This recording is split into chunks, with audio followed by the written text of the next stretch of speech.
Toto dan saya sendiri untuk memberikan materi pada hari ini ya, disusun oleh Pusat Pengembangan KKN LPPM Unsud, materi pengembangan KKN periode Januari Februari 2023.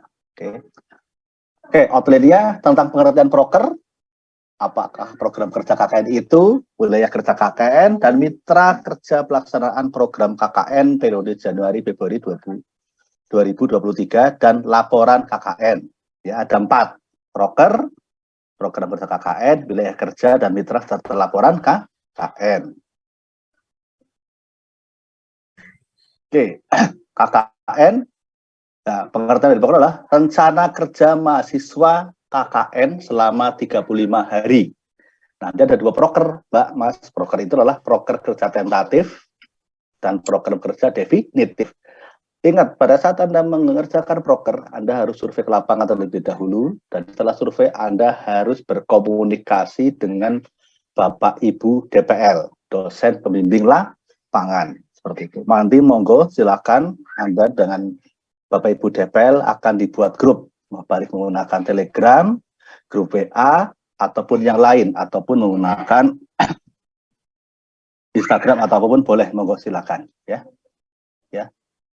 Proker disusun berdasarkan pengenalan wilayah, dilakukan survei pendahuluan minimal 2-3 kali. Alternatif peluang pengembangan yang berdasarkan pada teknologi. Teknologi adalah teknologi tepat, guna yang sederhana yang bisa dilakukan. Yang ketiga adalah kesediaan sumber daya manusia. Ya. Fasilitas pendukung lain dan waktu KKN selama 35 hari. Jadi 35 hari itu full ya, ada di lapangan, hari Minggu pun tidak libur. Gitu, ya. Proker akan dibagi atas bidang program dan kegiatan-kegiatan untuk mewujudkan tujuan program. Jadi proker itu harus jelas tujuannya dan bisa terukur. Nah, di sini satu tim atau satu kelompok ya, satu kelompok itu minimal membuat 3 bidang program kerja KKN.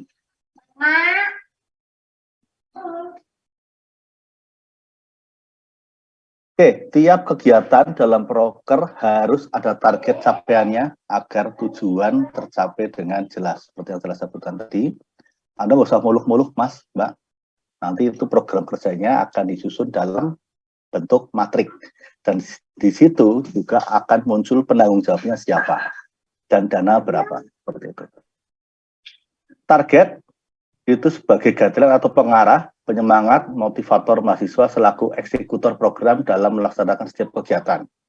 Ya, setiap bidang kegiatan tersebut bisa diampu oleh 2 orang mahasiswa, seperti itu. Ya. Proker yang sudah diberi waktu pelaksanaan akan menjadi jadwal kegiatan mahasiswa selama KKN.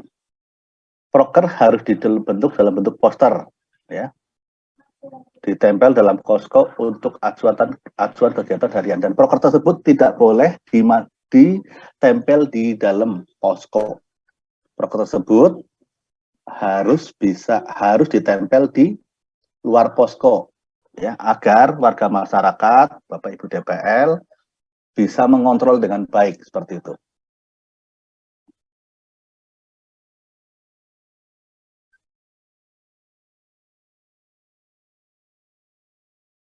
Oke.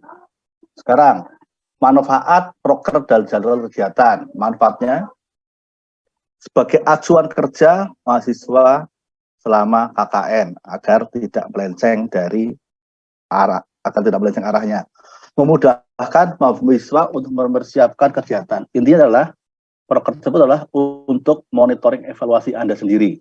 Alat bantu Monef, KKN terhadap capaiannya tercapai apa enggak, nanti bisa diukur. Membantu DPL melihat capaian kinerja atau performasi mahasiswa KKN. Ya, memudahkan tim KKN bekerja sesuai dengan proker dan mewujudkan targetnya adalah tim eksekutor program yang handal. Diharapkan Anda menjadi tim eksekutor program yang handal dengan melihat proker. Prokernya misalnya bisa berubah, Pak, bisa pada saat Anda di lapangan nanti, ya, nggak apa-apa. Biasanya ada juga proker tambahan nantinya. Oke, next.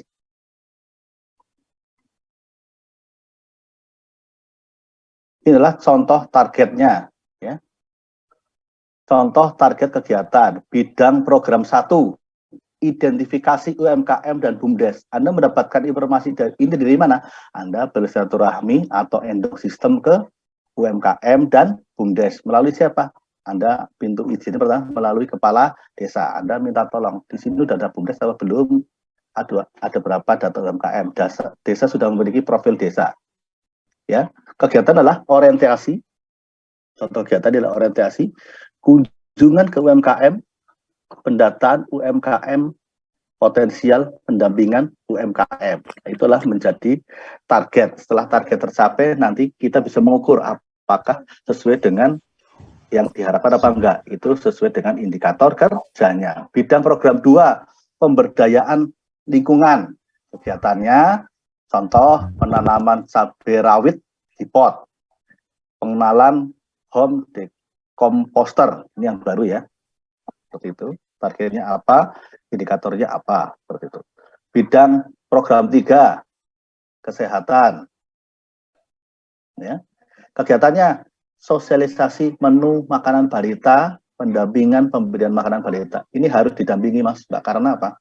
Kalau program-program yang sudah ada mengikuti Bapelitbangda itu dari Januari sampai Desember kemarin, dari Januari sampai Desember KKN yang Juli kemarin itu, program kerjanya yang sudah terukur oleh Bapelitbangda itu adalah program ATS, ya, anak tidak sekolah stunting, ya. Nah, nanti di kemarin Juli Agustus kita temukan sebetulnya stuntingnya dari mana? Ternyata dari menunya, seperti itu. Jadi nanti Anda mendampingi pada saat kegiatan harian, misalnya pemberian makanan untuk balita, seperti itu, ya. Program pendampingan. Oke. Inilah pengembangan UMKM dan BUMDes. Lanjut. Oke. Oke, bidang ini adalah penentuan target dan metode mencapai target atau cara mencapai targetnya. Bidang program 1, contoh adalah identifikasi UMKM dan BUMDes. Ya. Target mengacu pada kegiatan, Anda bisa mendapatkan tersusunnya daftar UMKM di desa KKN. Ya, Anda nanti bisa melihat ada berapa jumlah UMKM, nanti ada klasifikasinya, potensial atau tidak, berkembang atau tumbuh. Terus yang kedua, kunjungan ke BUMDes. Ya, terjaringnya informasi kondisi UMKM. Yang keempat, diketahuinya UMKM potensial di desa dan unit usaha di BUMDes. Terakhir adalah meningkatnya performa UMKM dan BUMDes. Saat ini beberapa desa di daerah Banyumas hampir sama, misalnya semuanya ada kolam renang, Anda keliling saja, ya. Setiap desa di Banyumas itu ada kolam renangnya, ya. Anda keliling sampai ke Batu Atas, ke daerah Cilongok itu, ya. Cilongok itu ada beberapa tempat seperti itu, ya. Oke, selanjutnya cara mencapai targetnya. Anda harus melakukan survei dan kunjungan ke UMKM, ketemu dengan pengurus UMKM, ya, pelaku UMKM, apakah ada jadwal kegiatannya apa enggak, seperti itu. Terus apakah mereka sudah memiliki pelatihan. Biasanya ada UMKM yang sudah jalan memiliki sertifikasi. Diskusi mahasiswa dengan pelaku UMKM dan BUMDes. Pendataan produk dan omset UMKM. Pendampingan UMKM selama KKN. Setelah itu muncul biaya, Anda melakukan evaluasi dan action. Ya, nanti tersusulnya profil UMKM dan BUMDes. Untuk poin yang ada di sini, Anda melakukan pendampingan UMKM selama KKN, misalnya apa? Pelatihan manajerial, pelatihan marketing, ya, packaging, dan yang lain-lain. Ya. Tolong nanti dituliskan biayanya berapa, seperti itu. Oke.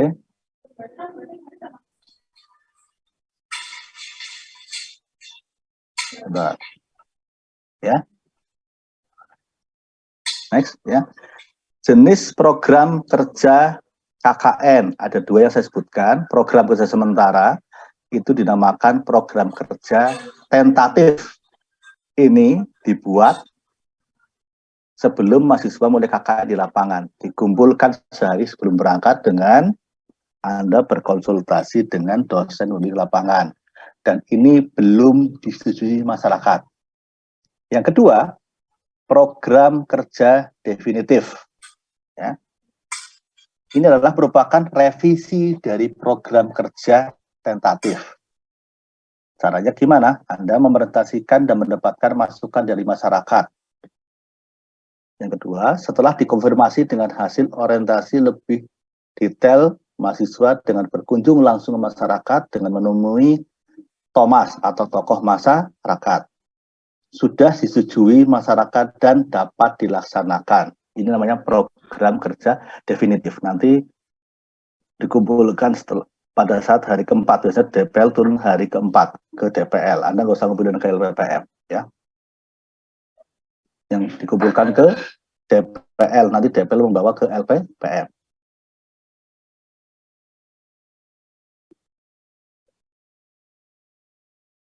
Oke, next.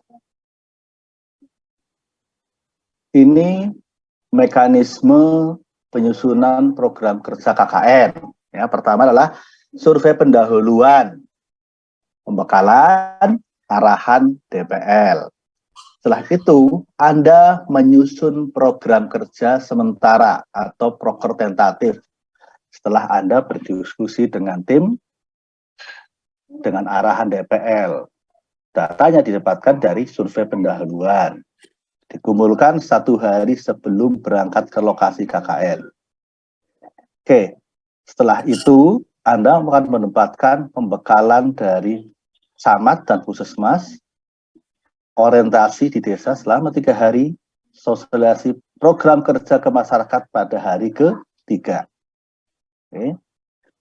Setelah itu baru disusun program kerja definitif, ya, dikumpulkan pada hari ke-5, dan dari hasil program definitif tersebut sudah ada matriknya dan wajib ditempel di posko. DPL akan turun pada hari ke-4. Oke. Ini program kerja tentatif atau program kerja sementara.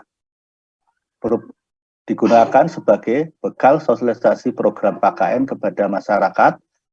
Bentuknya matrik atau tabel, penyusunannya seperti yang saya sebutkan tadi, disusun, dibimbing oleh DPL. Lembar pengesahan hanya ada tanda tangan Kormades dan DPL kalau tentatif. Kalau definitif nanti Kormades, DPL, dan Kepala Desa.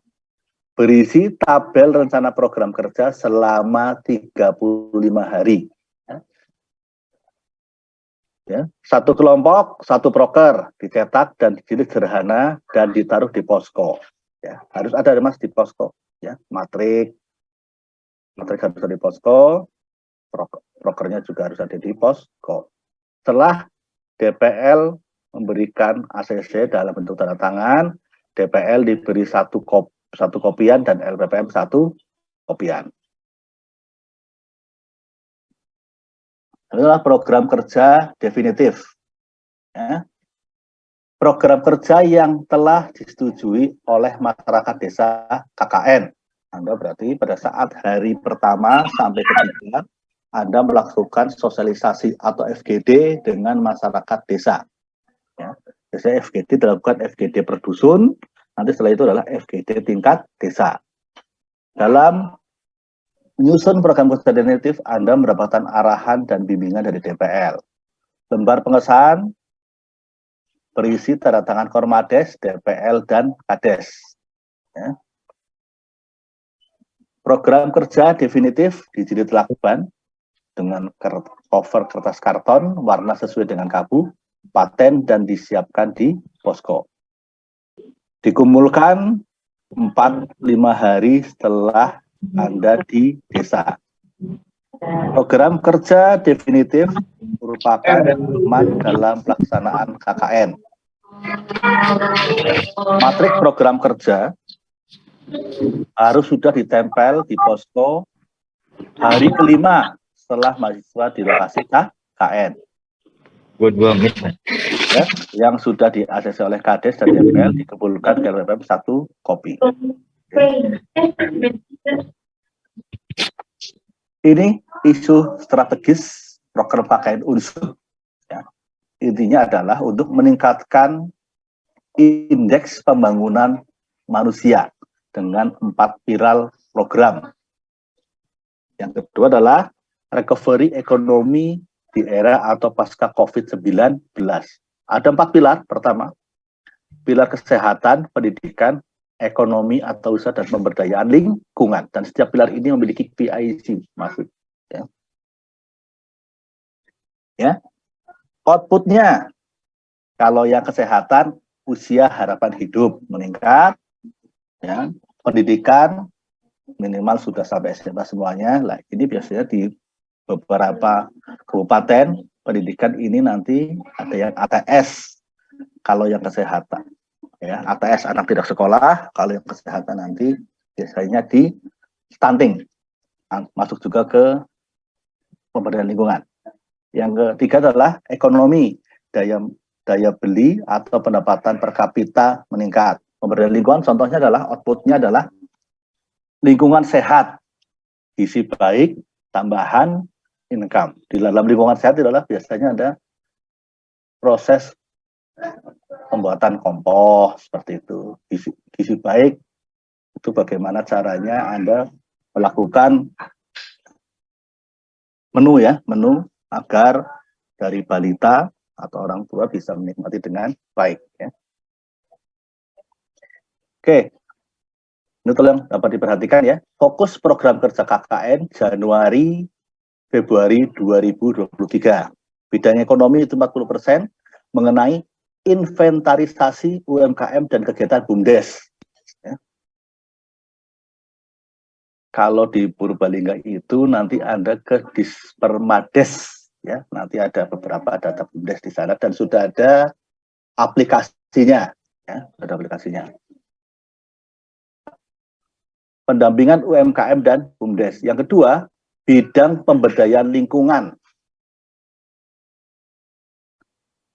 25% berisi tentang intensifikasi pekarangan dengan membagikan planter black 20 unit per desa dengan ukuran 30 kali 30 cm dan 0,5 kg polybag ukuran 30 sampai 35 cm 10 unit. Ya. Nah, ini yang baru nih, introduksi home water decomposer, ya, 10 per desa dari ember. Bidang kesehatan 12,5%, penyadaran pentingnya dan pendampingan pemberian menu makanan bagi balita. Bidang pendidikan 12,5%, pembentukan pokjar atau kelompok belajar, ya, untuk anak-anak SD, biasanya seperti itu. Yang kelima adalah bidang layanan pemerintahan desa 10%.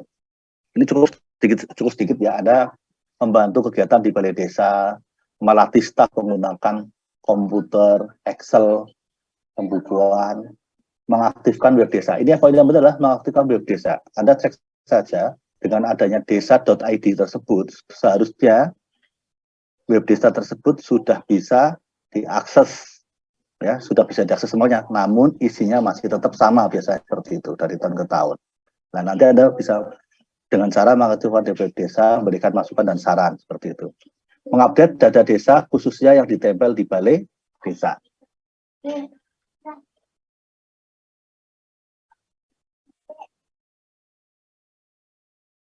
Oke, bantuan program kuliah kerja nyata unsur per desa.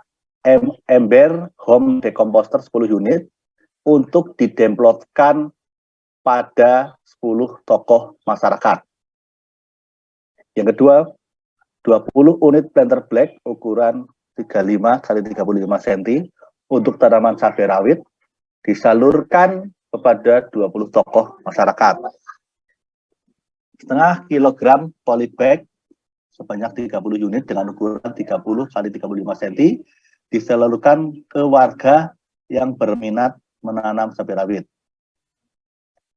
Uang senilai sekitar 500.000 per desa untuk pembelian bibit cabai rawit tiap tanam. Mahasiswa tidak diperbolehkan menyewa bibit cabai rawit sendiri untuk pembelian pupuk, pembelian sekam, dan untuk membackup proker.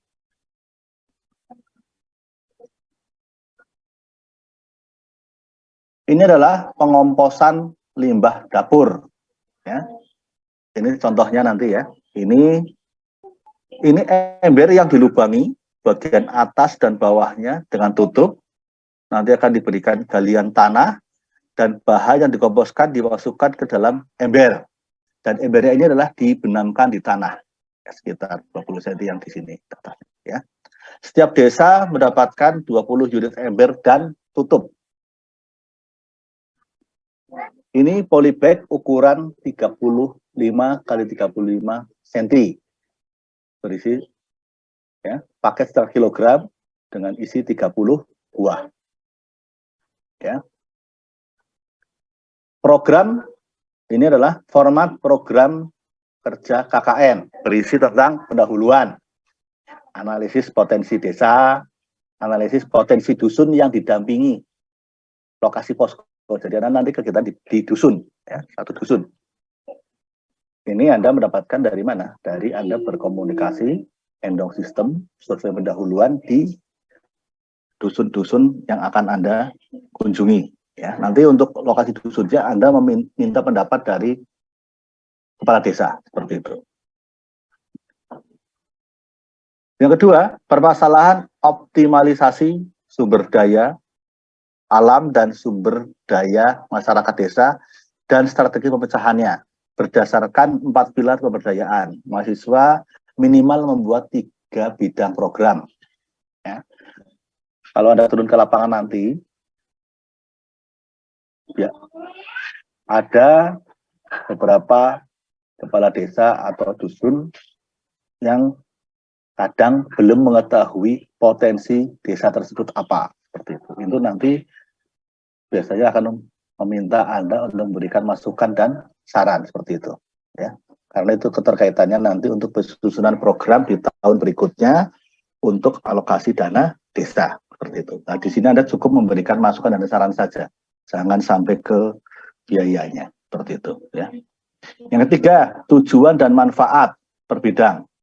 Yang keempat, program kerja dan jadwal kegiatan dibuat dalam bentuk tabel atau matrik yang memuat bidang program, ini poin penting ya, bidang program, jenis kegiatan, volume, sasaran, target, jadwal, biaya itu nanti dari mahasiswa, Pemkab, Pemdes, atau yang lain, penanggung jawab kegiatan atau PIC. Ya. Oke. Wilayah kerja KKN, misalnya satu desa ada 3 dusun, ya, Anda cukup di 1 dusun saja, seperti itu. Ya. Anda survei ke dusun 1, nanti menemui tokoh masyarakat, ada kadusnya, ada tokoh masyarakat, ada nanti di sini menyusun program representatif. Setelah itu, setelah setiap dusun mendapatkan informasi tersebut, nanti akan diadakan. Ini biasanya per dusun Anda melakukan rembukan ya atau FGD. Kira-kira dari dusun 1 programnya apa, dusun 2 apa, dusun 3 apa. Setelah itu nanti dirapatkan atau FGD atau rembuk desa. Ya, nanti akan menjadi program kerja desa. Untuk wilayah kerja KKN tersebut, Anda 1 dusun, namun Anda harus meminta masukan dan saran dari Kades. Ya. Oh, Anda di dusun sana saja, karena dusun kemarin sudah pernah dilaksanakan KKN, seperti itu. Penentuan prioritas adalah ada 3, sumber daya, waktu, dan biaya. Ya. Ini contoh program kerja yang ditempel. Ya. Contoh, bidang penyusunan roadmap fisik. Ya. Fisik ini adalah kali, misalnya fisik. Survei lokasi 3 kali. Di volumenya ya, ingat volume. Sasarannya wilayah desa, jadwal. Ya.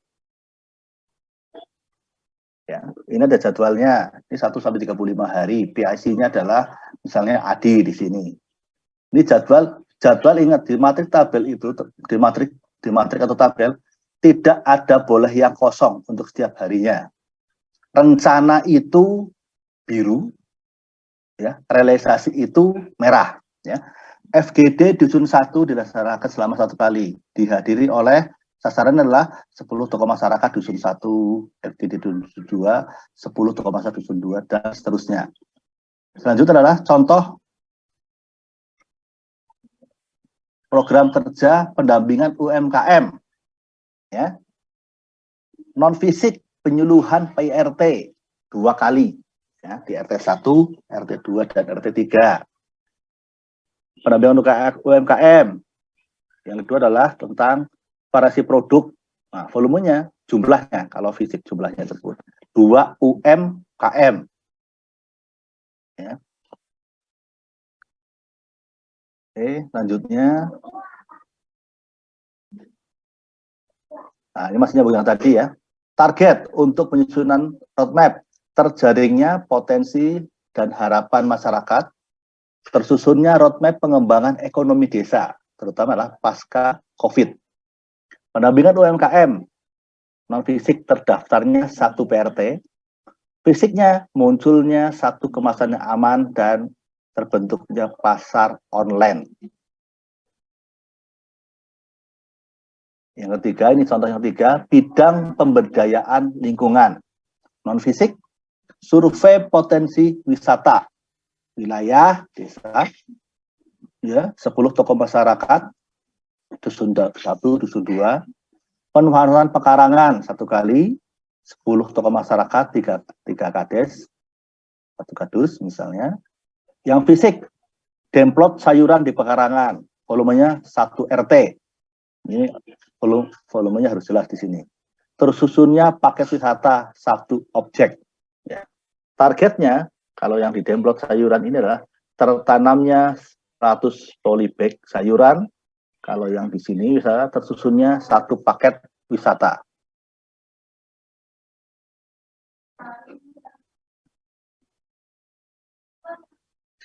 Oke, ini contoh pendanaannya. Misalnya ada peserta survei masyarakat 50, luar 100, mahasiswa 100, total adalah 200. Ya, karena ini adalah program pemberdayaan masyarakat, jangan Anda yang terperdaya sebagai mahasiswa. Tolong, poin penting adalah di sini, pada saat Anda disuguhi atau Anda berkunjung ke SD kemanapun, tolong dituliskan, tolong dirupiahkan menu yang diberikan atau nyamikan yang diberikan oleh tempat Anda kunjungi. Misalnya Anda berkunjung ke SD memberikan materi. Nah, pada saat Anda berkunjung ke SD, Anda di dalam bahasa Jawa Anda disandingi, misalnya getuk atau apa, tolong dirupiahkan. Ya, aqua, teh atau apapun, tolong dirupiahkan, jangan sampai salah. Ya. Nanti biasanya setelah di Anda 10 hari di lapangan atau lebih 5 hari, nanti bisa ada program tambahan. Itu nanti bisa dimasukkan ke program tambahan tersebut. Ya. Oke, ini adalah realisasi harian program kerja bidang pemberdayaan lingkungan. Ya, nanti ada penyuluhan pentingnya pekarangan, rencana tadi biru, realisasi merah, dibuat jadwal per hari. Ada yang bertanya, Pak, misalnya rencana saya di definitif kegiatan penyuluhan pentingnya pengelolaan pekarangan di hari ke-5, tapi realisasinya ada di hari ke-7, nggak apa-apa. Atau ternyata realisasinya di hari ke-2 juga nggak apa-apa, boleh ya. Nah, seperti ini, Mas. Nah, ya. Bentar, saya tak kopi dulu. Oke.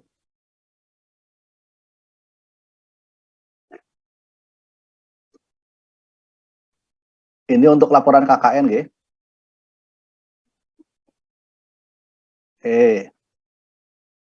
Sistematika pelaporan KKN. Ya, bukan Perdaya nih, bukan Perdaya nih. pemberdayaan masyarakat. Sampul depan, lembar pengesahan, kata pengantar, daftar isi, daftar tabel, dan daftar gambar. Oke, berisi tentang pendahuluan, kondisi umum desa dan khususnya wilayah dusun kerja KKN. Poin kedua adalah permasalahan dusun. Yang kedua, pelaksanaan program dan pembahasan, berisi tentang materi program kerja dan realisasinya. Yang kedua, uraian pelaksanaan program dan pembahasan diurutkan berbidang yang meliputi waktu, tempat, dan peserta kegiatan, tujuan dan manfaat, uraian capaian kegiatan, diperjelas dengan foto kegiatan dan diberi keterangan di bawah foto tersebut. Ada faktor pendorong dan penghambat. Selanjutnya adalah terakhir rekomendasi perbaikan program untuk KKN berikutnya. Ini contoh kegiatan sosialisasi penyakit menular.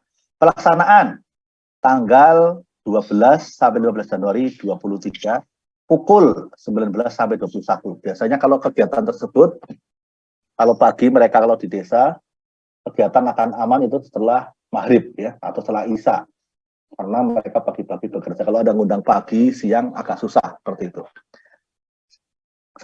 Pesertanya ibu-ibu anggota Posyandu, tulis jumlahnya berapa. Contoh sejumlah 30 orang.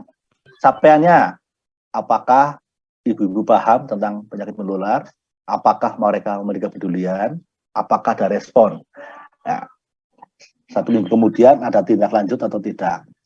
Tolong sebutkan kendalanya apa, faktor pendorongnya apa, rekomendasinya disebutkan dan dokumentasi. Beri foto mahasiswa yang sedang berkegiatan. Selanjutnya adalah kesimpulan dan saran. Berikan saran secara umum untuk KKN mendatang.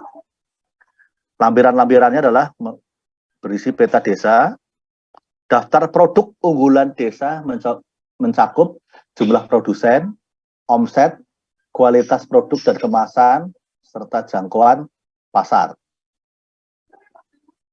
Oke, laporan dikumpulkan dalam bentuk soft copy dan hard copy, dan jangan lupa ada video program unggulan, program kerja unggulan.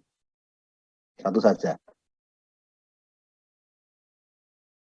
Aturan penulisan laporan KKN, ketikkan 2 spasi, kecuali tabel 1 spasi, dan judul 1 spasi. Judul dan bab ditulis menggunakan huruf kapital, subbab huruf kecil, kecuali huruf pertama pada subbab. Margin kanan atas bawah 3 cm, dan kiri atas 4 cm. Ya.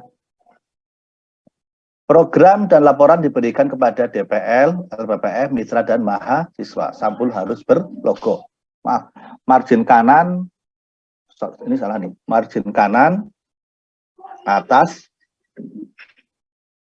443 atas kiri ya, margin kanan kiri atas 4433 seperti itu. Oke. Dikumpulkan paling lambat 7 hari setelah penarikan mahasiswa dari lokasi, 25 Februari 2023.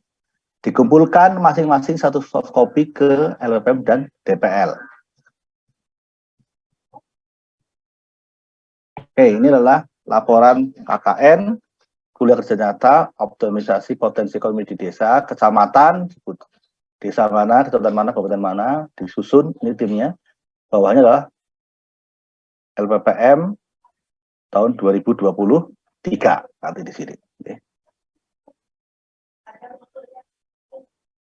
Ini lembar pengesahan, ya, penyusunnya tim 1 posko, mengetahui dari kepala desa, ormades, dan dosen pembimbing lapangan menyetujui. Ini ada sub desanya. Oke, terima kasih. Silakan kalau ada pertanyaan, monggo.